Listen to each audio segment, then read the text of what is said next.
Just one day after the State Council declared the law constitutional, 2/3 of the parliament members have passed the 89 Articles law.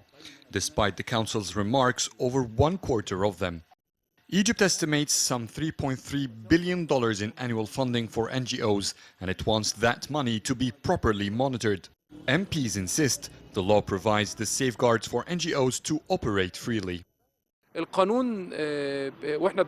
When forming this law, we made sure to guarantee NGOs' independence without any interference.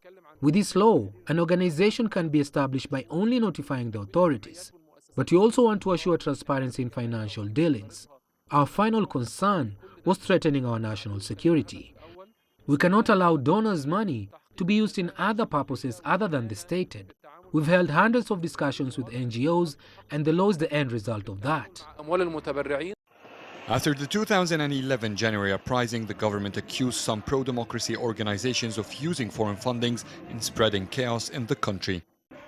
It raided 17 organizations, and by 2013, 43 were sentenced to jail. Since then, the authorities were adamant to issue a new law for NGOs.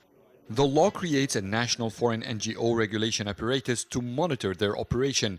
It's formed of representatives from the military, General Intelligence Bureau, Police, Money Laundering Authority and General Auditing Bureau, and the Ministries of Justice, Foreign Affairs, International Cooperation and Social Solidarity. Violations could be faced with up to 5 years in prison and over $55,000 in fines, in addition to complete shutdown of the organization. The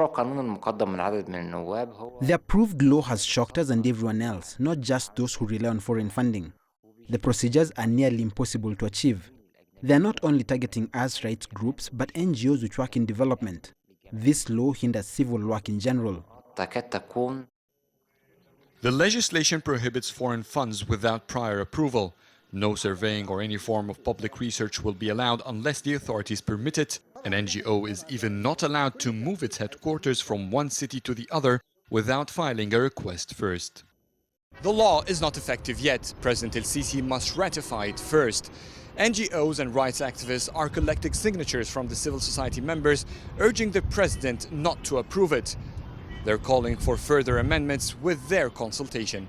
Adel, Mahrouky, CCTV, Cairo.